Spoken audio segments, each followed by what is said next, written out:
Hello, this is Spartan Commander, and this is the 675th Rome Total War Brotherhood game that I've put onto YouTube. This is a 31k battle fought on a custom map, and this map was hosted by Brotherhood member Crypto. Okay, and our first teammate is Brotherhood member Crypto. Now he's got 10 infantry, 4 archers, and 6 cavalry. Okay, 10 infantry, 4 archers, and 6 cavalry. Quick look at the upgrades on his cavalry. Usually brings serious cavalry there. Oh yes, you can count the upgrades there. 8 upgrades, 2 experience stripes, gold shield, gold attack. So that's I think that's a tried and tested Crypto army there. Only 10 infantry. Is that enough for the modern day battlefield? Well, I guess we'll just have to see. Our next teammate is myself, Spartan Commander, and I've got 13 Spartans and 5 archers. Okay, just to show you there, I've got 4 long-range elite Cretan archers there. Okay, and 1 of the cheap mid-range archers there as well. So just to show you there, it's just a bit of a change there. So say 13 Spartans and 5 archers. Our next teammate is Brotherhood member Vicox. Now Vicox have got just 8 pikes, 6 archers and 6 cavalry. Okay, if you have a look at the upgrades on his Macedonian pikes, unusual, just gold shield, gold attack. But look at the length of those pikes. Remember, the enemy have got to fight down those pikes all the way down the end there to kill the man on the other end. But I say, Macedon morale is not very good, as we know. So to only have gold shield, gold attack on his pikes is unusual. Because, as I say, those experience stripes that you put on your units, they really do help with morale. And as I say, Macedon morale is not very good, so they probably could do with some stripes. I don't know what you guys are thinking, but here you can see why he hasn't put stripes on his infantry is because he's spent his money on his cavalry and have fully upgraded his companion cavalry. Remember, these companion cavalry have got a 9 charge bonus. Most cavalry units have only got a 6 charge bonus. These guys got a 9 charge bonus. Remember, the charge bonus is the impact and penetration and damage that a unit can do when it smashes it into enemy units there. So as I say, he's only got gold shield, gold attack on his pikes because he spent most of his money on fully upgrading his cavalry there. I'd be interested to see if that tactic works during the course of the battle. And our last teammate is Brotherhood member Aurelius. Now Aurelius has got 11 Spartans, 4 archers and 4 light cavalry. This is Aurelius' standard Greek cities army here, and this is his faction of choice. There you are, he's got 7 upgrades on his light cavalry. You'd be surprised on how effective this light cavalry is around the battlefield. Fast and tough as well for light cavalry, so that's pretty good. There you are, we've got quite a reasonably diverse team. Crypto with Rome, myself with Greek cities there, Vicox with Macedon, and Aurelius with Greek cities. It should be a cracking 31k battle for you to watch. And here is the other team. We have Brotherhood member Barclayman with his faction of choice, Carthage.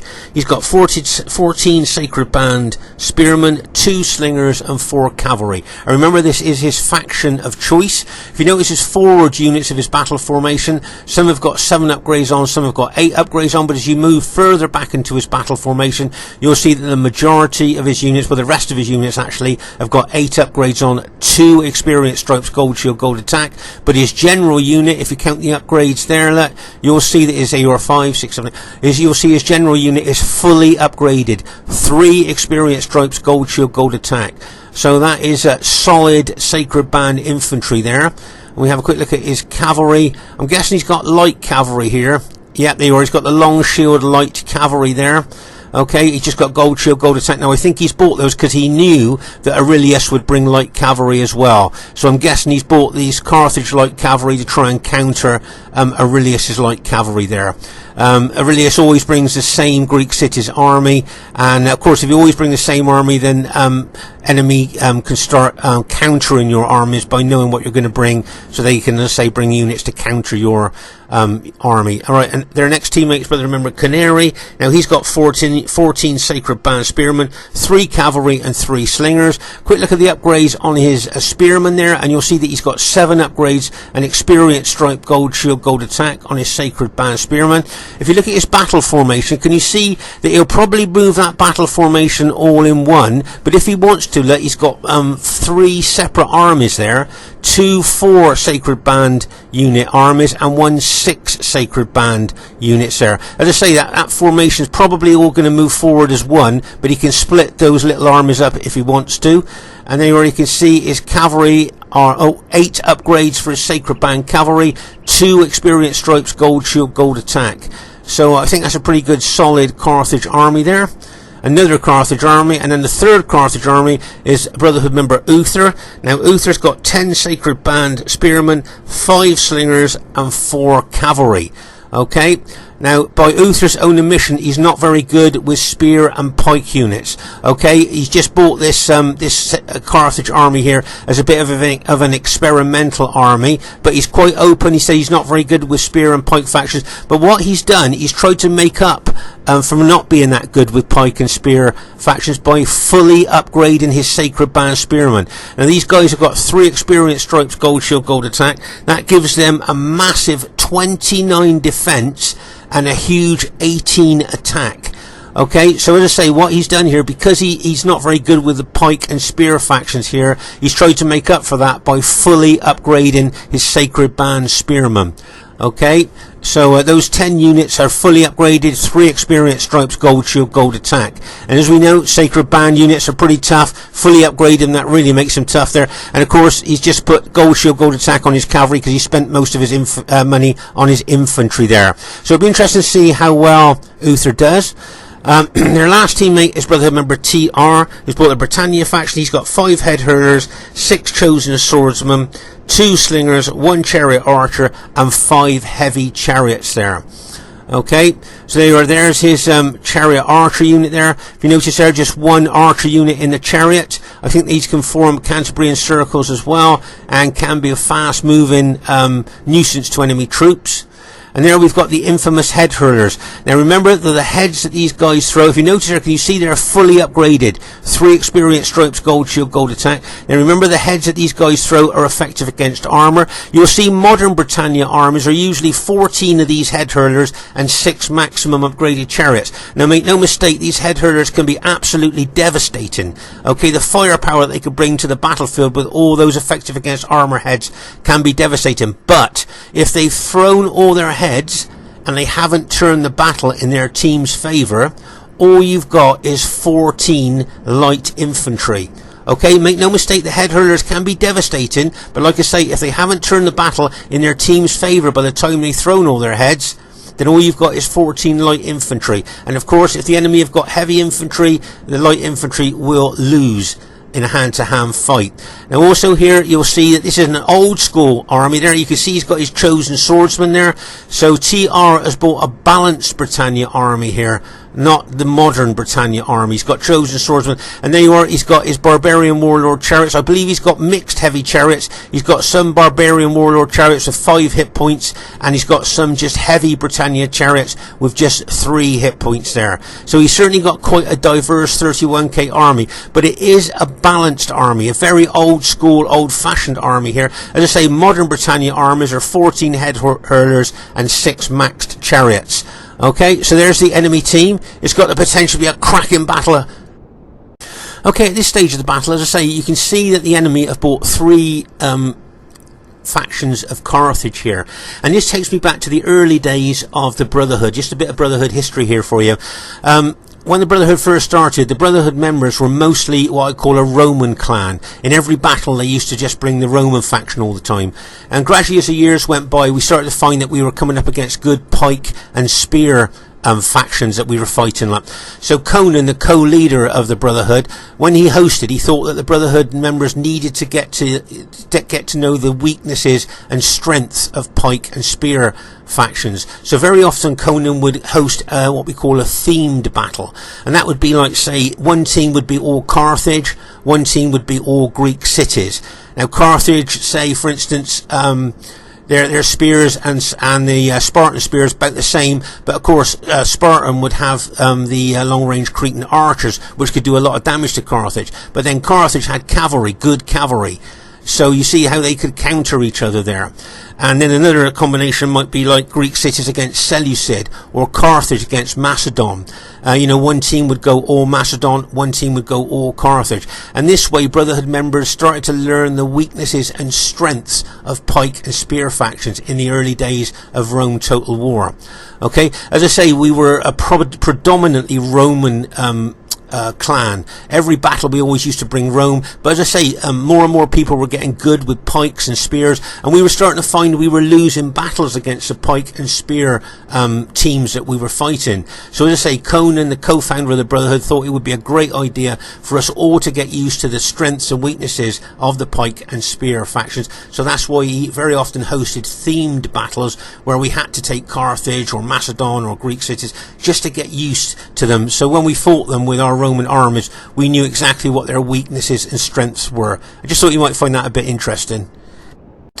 Okay, at this very, very early stage of the battle, I think we literally just pressed start there. You'll see Crypto being his usual aggressive self with his archers, running his archers across the battlefield there to try and pick off enemy troops, maybe as they're moving.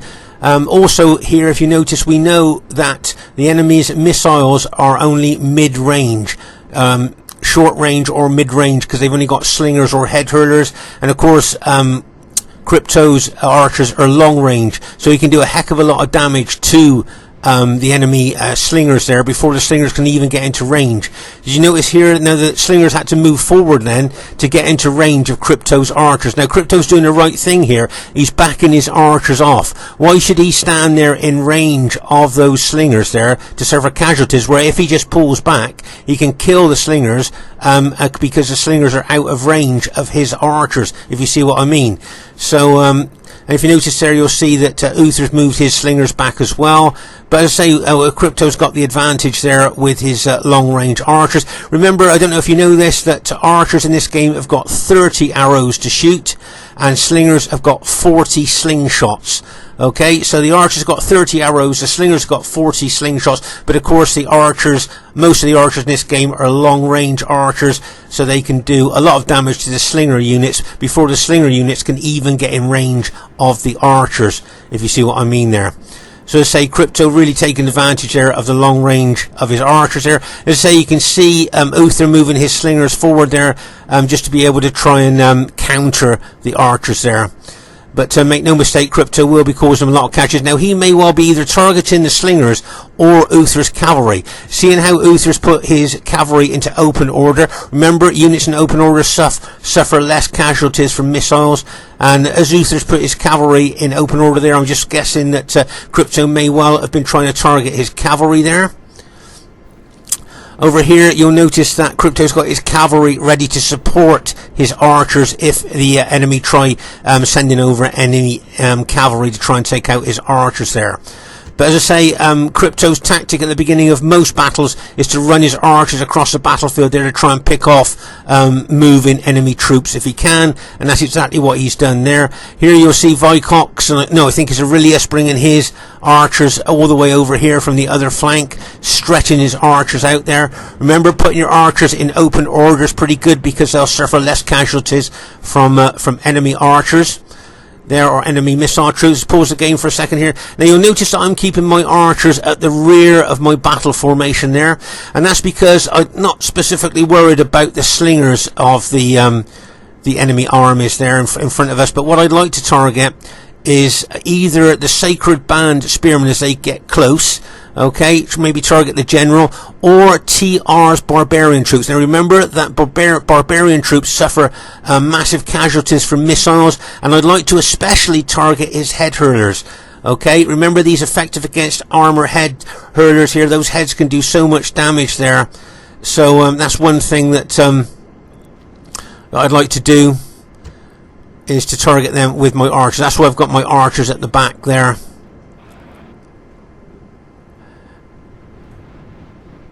Now here you can see I'm moving my Greek city's army forward there towards the enemy there with my archers, as I say, in behind my battle formation, ready to target, as I say, the head hurlers or the sacred band spearmen as they move forward. And as I say, I'm not too bothered about the slingers. Head on, they're not going to do a lot of damage to my to our troops. So as I say, I'm keeping my archers back there to target maybe more expensive units. As you already can see, Crypto moving his archers back. Once again, why stand there and let the enemy slingers get in range of his archers as they were moving forward? You may as well just move his archers back and make the most of his extra range that he's got on those slingers there. Okay, now just like to draw your attention here, can you see that Vicox has moved his Macedonians from the centre position over to the left flank here. Now that's so Crypto can get in behind our 3 armies there and help us against the enemy troops. He can move his SBQR infantry into our units to help us to fight the Carthaginians there when we come to spear fighting there. That's why he's moved his troops there. Okay, now at this stage I thought I'd like to show you a 17 or 18 year old fashioned battle formation here. If you notice here on the end of my Greek cities battle formation, can you see I've got units that are in thick formation there? Can you see how thick those units are there on either end of this battle formation? You'll see very thick there. Okay, whereas the units in the centre are thinner. Can you see they might be like five man deep, where these 2 units on the end are very deep there. And the reason for that is because if enemy troops come round the flank of my spear battle formation there, then those 2 thick formations can then fight them off there. Because those thick formations that can guard the flanks of my battle formation, allowing the centre of my battle formation to smash into the enemy in front of me. Okay, so as I say, a lot of you that watch our battle videos over the years will know I like to bring old battle formations and old armies to the modern day battlefield just to see how good they do against good modern players. As I say, I've been using this formation maybe for 17 or 18 years, and as I say, I love to bring it to the modern day battlefield just to see if it's still effective as it was all those years ago. So it'll be interesting to see what happens there. Okay, so as I say, you can see us moving our archers forward there. As I say, the enemy have got a big disadvantage with only having slingers or head hurlers, which are only mid-range or short-range missile troops against our elite archers there. So you can see Uther moving his Carthaginians forward there towards my Greek city's army. Now he may well be thinking, right, okay, so are we going to stand around here and get shot to pieces by enemy archers, or shall we attack? Okay, I think that's what Uther's thinking is there. You can see all our elite archers. You can see, as I say, my archers I'm keeping in behind my battle formation to maybe target the Sacred Band Spearmen that are approaching me, or maybe target the enemy barbarian troops, the Britannia troops, especially the head hurlers. Here you can see Vicox there. He's moved a couple of his pike units forward in open order there, maybe to stop barbarian head hurlers getting anywhere near his units. That's possibly what the thinking is behind that. But as I say here, now I thought this was a great opportunist and tactical move here by the enemy team, and I'm just going to show you what I mean by this. This is a really good move by the enemy team. Okay, so here you'll see that you've got Crypto's cavalry all the way over there on our left flank, a long way from our infantry and archers. Okay, now Aurelius and Vicox's cavalry are all the way over there on the right flank, once again a long way from our infantry and the majority of our archers. Can you see they're all the way over there? Right now, so here we're vulnerable. Our archers are vulnerable because we've got no cavalry cover. Barclayman spotted that and is moving his fast moving cavalry here into attacking our archers. A great opportunist and tactical move there by Barclayman. You can see all our cavalry are a long way away from our archers at this point of the battle, and so he's going to charge his cavalry forward to take out as many archers as he can. Like, and bang, as that unit goes in there. It routed there though, because SPQ infantry of Crypto was moving forward towards it here, but those other 2 units there are routing several of our archer units. Now it wouldn't surprise me if he charged into my archer units behind my battle formation there. Get ready, it wouldn't surprise me if he turns left. There you go, look. He's going to go for my archers there, and as I say, because we've got no cavalry cover there, I think that Barclayman could get some really good kills here by killing all our archers with his cavalry, just because, as I say, we've got no cavalry cover in the centre there, which he spotted. Good battlefield awareness there for Barclayman there with his cavalry units. Did very well. Okay, so as I say, you can see Uther here now has moved his fully upgraded Sacred Band Spearmen towards my Greek cities units there. Okay, now remember, Uther, with his own admission, says he's not very good with the pike or spear factions, but he wants to get better with them, so he's going to try experimental armies just to get, you know, a bit of experience with them here. And as I say, he's moved his units towards my my infantry there. You can see Crypto moved his SBQR troops here. Now what he wants to do, obviously, is throw his pilers into Uther's forward units of his battle formation there. Weaken Uther's Sacred Band units, his fully upgraded Sacred Band units there. So that's a nice move there by Crypto. He's going to weaken those Sacred Band spear units there. So when I attack, I will be going into weakened units. So nice tactical move there by Crypto.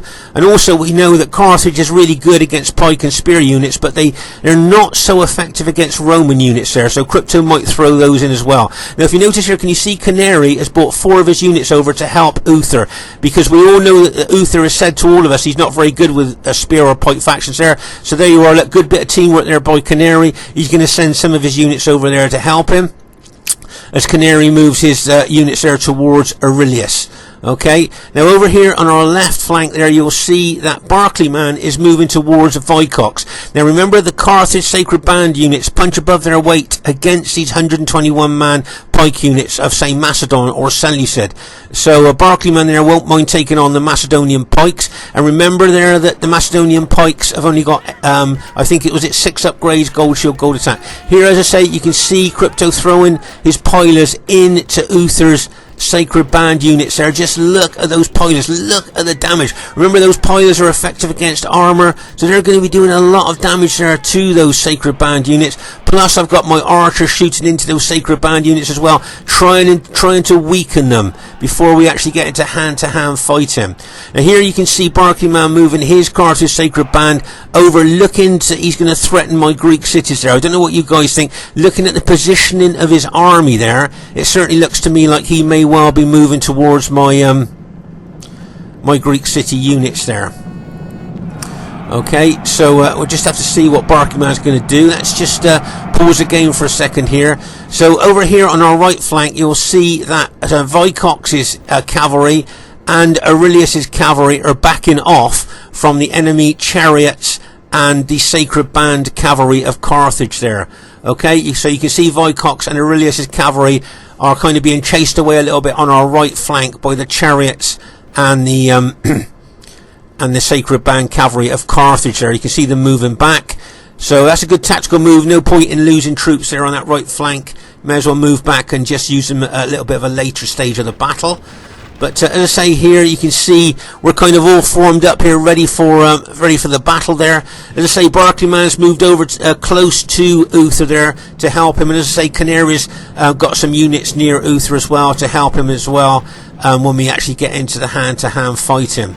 Okay, but as I say, Carthage great against spears and pikes, but they're not so effective against Roman troops, and Crypto knows this, so he may well throw in some of his Roman troops there to kind of disrupt and slow up the Carthage attack there. It'd be interesting to see how Crypto uses his infantry there. He's already used the pilers that, from his Roman infantry to weaken enemy troops. Meanwhile, over here on our left flank, you'll see that Vicox and 3 units of Crypto there, Crypto's army there, are starting to engage with Barclayman's infantry. Can you see how Vicox has taken his Macedonians round the flank of Barclayman's there? So Barclayman's going to have to react to that. And meanwhile, here you'll see I'm moving my Spartan battle formation forward towards Uther's fully upgraded Sacred Band units there. Okay, so there you are. You can see I've moved my Spartan unit forward there. My Spartan battle formation forward there, and you can see that, as I say, Crypto's got his SBQR units in behind, and now I'm going to be very aggressive against Uther's infantry there and attack. As I say, Barclayman had to react to Vicox going around his flank, and plus he had to leave some units there to counter some of Crypto's SBQR infantry at the front there. So that movement by Vicox there, as I say, had to make Barclayman react. But just look at all these slinger units here. Remember those units of Vicox, those 121 man units are incredibly susceptible to missile damage. So make no mistake, those slinger units will be causing, once they get firing regularly into those Macedonian units, they will be causing them a lot of casualties there. But as I say here, you can see, I moved my old 17, 18-year-old battle formation there in front of Uther's fully upgraded Sacred Band Spearman. Over here you'll see, now this is a nice move here, I think, by Canary. Okay, so if you notice here, can you see how Canary is moving some units round to the flank here? So what he wants Aurelius to do is attack his Carthaginians there. That's what Canary wants. And then Canary is going to move these 4 units around the flank. And hopefully, what he's thinking here is he'd like to attack Aurelius in the flank there, as Aurelius is attacking his other Carthage units. Okay, so this is a good tactical move here by Canary with his Carthaginians there. Remember, the flank and rear of any unit on Rome Total War is its weakest part. Okay, so as I say, what Canary wants Aurelius to do is to attack him head on, so that he can then attack into the flank of those Spartan units of Aurelius there. Can you see how Canary is moving in there? But here you can see, if you notice, I'm starting to attack Uther's battle formation with my units there. If you notice there, I've moved units forward to attack. But here you can see, as I say, Canary here is going to try and help Uther out, and he's going to come in on the flank of my attacking Spartans there. Nice bit of teamwork there by Canary. As I say, I'm attacking Uther's battle formation there, but Canary is sending some units forward. Now, it wouldn't surprise me here, Crypto being a good teammate that he is, if he charged in there to counter Canary's Carthaginian units attacking my spear units there as I'm moving forward into Uther's battle formation. As I say, over here on our left flank, you can see Vicox, and with the help of Crypto's SBQR Roman units there, facing Barclayman's Carthage units there, and all those slingers there. Okay, so that's what's happening on our left flank. At the rear here, you will see the head hurlers are now being run forward by TR. Now, as I say, don't forget, the heads that they throw are effective against armour, and he's either going to target Aurelius's Spartans there, or my Spartans, or maybe he might target us both. We'll just have to see there. But there's a general overview of the battle as it stands at the moment, so you can see exactly what's going on there. So down here, you'll see that 2 SBQR units of Crypto he's thrown in against the Carthaginians there. Remember, as I say, Carthage is not so effective against Rome as it is against other pike and spear units. As I say, here you can see Crypto once again stopping Canary from attacking the flanks of my attacking Spartans as I'm going for Uther's fully upgraded Sacred Band Spearman there. Okay, so it's a nice bit of teamwork there by Crypto, really spreading his SBQR army out all the way along our battle line there, helping all 3 of our spear armies, spear and pike armies there. See those black dots coming in? See the black dots coming in? Those are the effective against armour heads. And make no mistake, they will be devastating our troops. It looks to me like he's targeting my Spartans there, from what I can see. With 3 of his units anyway. And he's got 2 head hurler units targeting Aurelius. But just look at those effective against armour heads smashing into our troops. I see one of my units is routed already, from casualties sustained from those heads. Remember, when units suffer casualties quickly, their morale drops like a stone and they rout, and that's exactly what's happened to that unit. Reduced from 82 men down to 12 men there, possibly by the majority of their casualties from those effective against armour heads. But as I say, I'm still pushing my Spartans into those fully upgraded Sacred Band units of Uther's. Here you can see Aurelius here doing very well, and as I say, you can see that Crypto with his SBQR infantry is doing extremely well here. As I say, he kept his army back in reserve, and he's just sending units out to our Spartans and our Macedonian ally there, just to help out against the enemy troops here. So as I say, he spread his SBQR army out really well. Here you'll see Barclayman here. As we said, the Carthaginian units punch above their weight against these 121 man units of, like, Macedon, Seleucid there. So Barclayman won't mind taking on the Macedonian pikemen there. Let's say you can see the SBQR units of Crypto there moving in as well. Okay, so at this stage of the battle, you'll see that my Spartans now are engaging the Carthaginians there. of Uther, those fully upgraded Carthaginian units there. You can see my Spartans are slowly making inroads into those Carthaginian units there. But as I say, remember those Sacred Band units are fully upgraded. 3 experience stripes, gold shield, gold attack. As I say, Crypto here, just look at his purple SBQR infantry. He's got them spread all the way across the battlefield here, helping his allies out. Right, now over here, let's say you can see the head hurlers there have thrown all their heads. Can you see they've drawn their swords now, which means they're out of ammunition, so all their heads have now been thrown. And all you've got now is 5 units of light infantry. Okay, that's his head hurlers. He's got 5 head hurler units, and that's all he's got now is 5 units of light infantry there, because they've thrown all their heads. And this is a great cavalry hit here by Crypto here. He's going to smash into the back of these engaged Sacred Band spearmen of Canaries there. Hammer and anvil attack in a classic way there, delivered in a classic way, like a bang as he smashes in there. Okay, so Crypto's cavalry was the hammer, and Aurelius is Spartans that were the anvil there. Classic hammer and anvil attack. Here you'll see the enemy are countering Crypto's cavalry there with chariots. You've got some Carthaginian cavalry in there as well, trying to counter Crypto's cavalry there with the chariots and Carthage units there. There you go. You can see the chariots there fighting the cavalry of Crypto there. But that was a nice cavalry charge there. Let's say here, if you notice here, read the writing. Can you see frightened by chariots? This is something you might find interesting. I'm going to show you something interesting here. All our infantry look frightened by chariots. So that means the morale's dropping from our troops. But look at our cavalry. See, not frightened of chariots. Okay, so our infantry losing morale because they're frightened of chariots, but our cavalry units are not frightened by chariots. So the morale sapping ability of the chariots are wasted on enemy cavalry, because cavalry are just not frightened of the chariots, but as I say, you can see all our infantry were. So I just thought you might find that interesting. Infantry frightened of chariots, cavalry not frightened by chariots there. Just thought, as I say, you might find that quite interesting. Here you'll see that all my Spartans are now engaged against Uther's fully upgraded units. Now here you'll see that TR has brought his chosen swordsman there, plus he's got his head hurlers there. He could well throw into the fray against my Spartans here. I would say over here on the left flank, Vicox's Macedonians are facing the experienced Carthage general of Barclayman there, and all those Sacred Band units there. As I say, the SBQR units of Crypto are all over the place here, helping all his allies there along the battle line there. So well done to Crypto. Great battlefield awareness and great teamwork there with his SBQR army.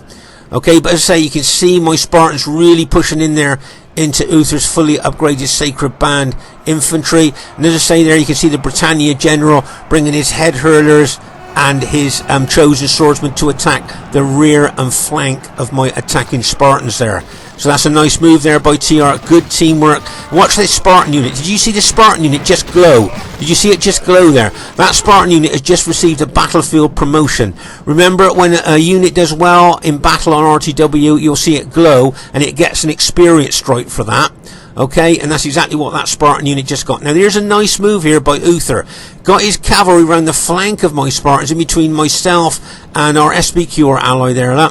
Okay, now my units are fighting Carthage and Britannia there. Now Uther may well smash his cavalry into the back of my engaged Spartans there, and maybe try and cause a mass rout.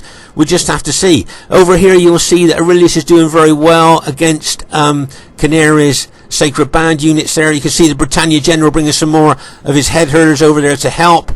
Meanwhile, over here you'll see that Crypto's cavalry, and I think he may even have an infantry unit there fighting the enemy chariots and Carthage cavalry there. Okay, so there's a lot going on in this battle all over the place here. As I say, I think Vicox with his Macedonians here, helped by Crypto's SBQR units, are doing very well. But as I say, this is a great move here by Uther. Got his cavalry through a gap in our battle line, and now he's in behind us, look, and he can smash into wherever he wants to hit. And here he's going into the back of 2 of Crypto's units. Look, and bang, as they smash in there. Took out both of those units of Crypto's SBQR infantry there. Now that was a nice hit there by Uther's cavalry. Really nice. Here you'll see that you can see that Uther's trying to press his cavalry into the rear of our allies' Spartans there. Here you can see the chariots finishing off this SBQR infantry unit there. You can see the chariots of TR here. You can see them fighting that SBQR unit and routing that infantry SBQR unit of Cryptos there. And then say here, look at Uther with his cavalry in behind Aurelius there.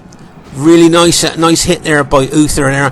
But unfortunately for him, Aurelius isn't fighting anybody in front of him now. He's killed everybody in front of him. So Aurelius can just turn his spears now to face those Sacred Band cavalry coming in on him. Meanwhile, over here you'll see that I'm still fighting there. You can see one of my units is just routed there, fought down to the last man. I'm still fighting those fully upgraded units of Carthage there. And also I've got those Britannia units coming in on me as well. Meanwhile, over on our left flank here, it looks like Vicox is not doing too bad here with help from the SBQR units of Crypto there. You can see there that Vicox's cavalry's got in behind the enemy there, and they're taking out a heck of a lot of those slinger units there, which have been shooting into us all game. So Vicox seems to be doing okay on that left flank at this time. But meanwhile, over here on the right flank here, you can see that the chariots of Britannia are now running wild there. And here you can see the last few units of Crypto's cavalry that he's got left. Look, he's thrown into the back of those Carthage troops there, and he's fighting Britannia troops here with his cavalry as well. But they're very, very battle damaged, and it wouldn't surprise me if they routed. But remember Crypto's cavalry's got 8 upgrades on, 2 experience stripes, gold shield, gold attack. There you are. Did you see his cavalry unit just glow then, fighting those Britannia troops? That cavalry unit's just got a battlefield promotion there of a stripe there. It's just been given to him there. Here you can see a chariot unit charging into my Spartans there. As I say, my Spartans still fighting Carthage units and Britannia units there, and the Britannia general's just thrown in a chariot unit there, hoping that the fear factor from the chariot plus the attack of the chariot may well cause my units to mass rout possibly. But as I say, Aurelius has done very well over on the right flank here with help from Crypto's SBQR troops there as well. So well done to Aurelius there. A nice combination of him and Crypto on the right flank. As I say here, Uther just charged a couple of cavalry into my Spartans there. Once again trying to hopefully maybe get my units to rout. But over here on the left flank, you saw earlier Vicox was doing okay on that left flank. Well, now things have turned round a bit now. And I think with help from Britannia, Barclayman's Carthage units have routed most of Vicox's troops there. So as I say, you can see a lot of Vicox's troops have been routed, and he's actually retreating a couple of his pike units away from those Carthage Sacred Band units there. Pause the game for a second there. So there you are, you can see poor old Crypto's general's just been routed. As I say, all up and down the battle line, he's moved his infantry in to help us against enemy troops. You can see Vicox backing off some of his pike units there, but the vast majority of Vicox's infantry have now been routed or taken out. Okay, so our left flank, for all intents and purposes now, have now been broken by a combination of Britannia and Carthage troops there. Okay, so well done to the enemy there. But here in the centre left, you'll see that my Spartans here, aided by some of Crypto's SBQR units, have managed to rout those maximum upgraded Sacred Band units of Uther's there. So I'm pleased with that, and we managed to fight off the Britannia troops that were used as well. And we'll say Aurelius here has routed all the enemy on our right flank and is now moving his troops over to the centre there to help us against the rest of the enemy troops there. Okay, you'll see I'm moving my infantry forward in a tight, close formation there. Okay, you'll see Aurelius is up spears to run over here as quick as he can. The moment he comes into contact with the enemy troops there, he will down spears, as you will see. He doesn't want to fight enemy spear units with their secondary weapon, the sword, so he'll put his spears down there against Barclayman's Sacred Band units. Now, Barclayman's been killing a lot of our archers with his cavalry, and he's killed those 121-man units of Macedon as well. So I'm thinking Barclayman's going to get some good kills at the end of this battle here. And you can see Barclayman moving his Sacred Band units in against my spear units there. As I say, at this stage of the battle, I want to keep my Spartans close and tight together. I don't want to spread them out where they can be picked off in individual units. Their strength at this time of the battle is to yoke their strength in one big group there, so that if I'm attacked from the flanks or the rear, I can turn units to face the threat with no problem at all, rather than being spread out where my units can be picked off one at a time. Okay, so let's just pause the game for a second here. So let's say here you can see the chariots moving around the battlefield, and they will be scaring our troops, taking morale. Very often you'll see chariots go around the battlefield, might not necessarily be doing anything, but they're doing something all the time. They're sapping morale away from enemy troops there. You already can see some more Carthage units that are moving in on myself and Aurelius' Spartans there. And as I say, you can see TR moving that general chariot unit around the battlefield, not actually hitting anything. And there's another chariot unit, he's not actually hitting anything, look, but he's just keeping his chariots close enough to our troops to be sapping the morale away from our infantry. You see, it's a good tactical move there with those chariots there, look. See that, frightened by chariots there. Like, if you look closely, you'll see frightened by chariots. Remember, whenever you see a unit frightened by chariots, its morale is being sapped away by that chariot unit. Okay, so that's it's a good move, even though, as I say, it looks like TR is not doing anything with his chariots. They're doing something all the time in sapping the morale from our troops there. And anyway, you can see he's charging that to one chariot unit into our troops there.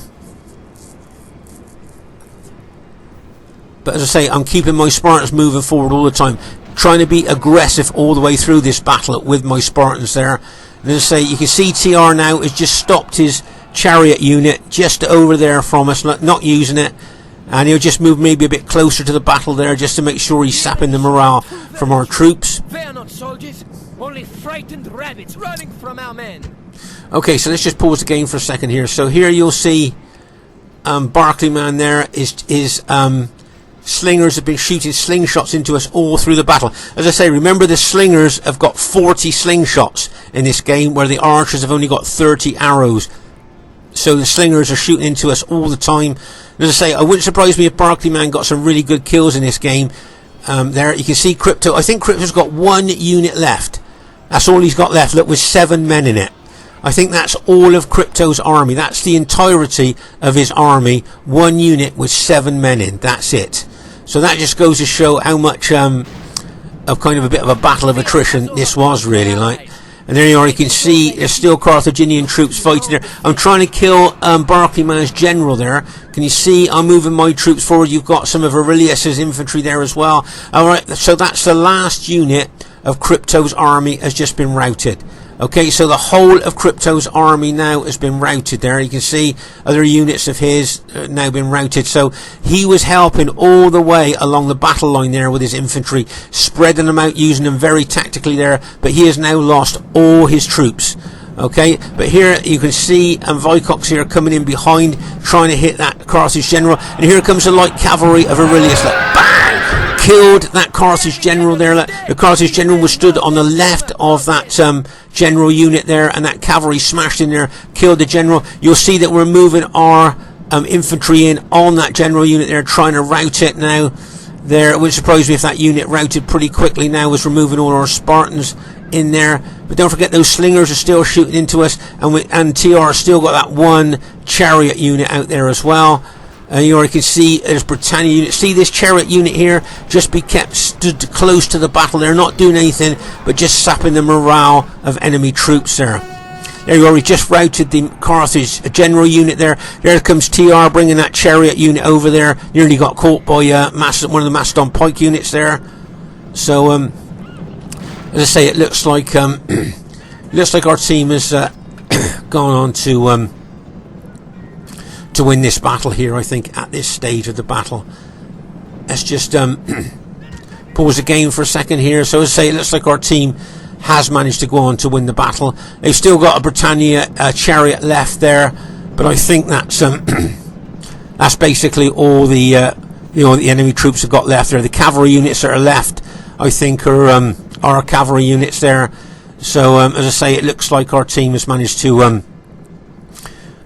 go on and win the battle there. It's quite a spread out battle, actually. If you look all the way over here on our right flank here, You'll see there the dead there. You can see a lot of cavalry dead there amongst the infantry. Looks like Carthaginian cavalry there. You can see chariots there, SBQ or cavalry there as we move across the this part of the battlefield here.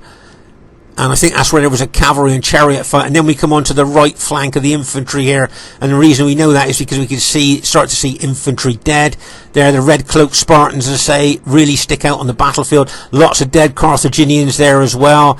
As we move across this part of the battlefield here, from the right flank to the centre here, right centre and left centre there. Just look at the piles of dead here, all the way across the battle line here, of where the two armies were fighting each other there. As I say, you can see a lot of enemy cavalry and chariots dead there amongst the masses of infantry dead there. So as I say, it's from one end of the battle line to the other. As I say, come over here, over onto our left flank here, you can see a lot of enemy, a lot of allied and enemy dead there. And as I say, over at the back here, once again, it seems to me wherever you look over on the battlefield here, you can see dead. Really spread out battlefield here, I think. But obviously the main dead there was the battle lines where we were fighting the Carthaginians head on. As I say, all of Crypto's army has been routed. All of Crypto's army has been routed there. And as I say, you can see here that Vicox has got 1 unit, 2 units. Remember, those are 121 man units there. And there he's got one cavalry unit left there. If you look there, you'll see that's a cavalry unit there with 1 man in there.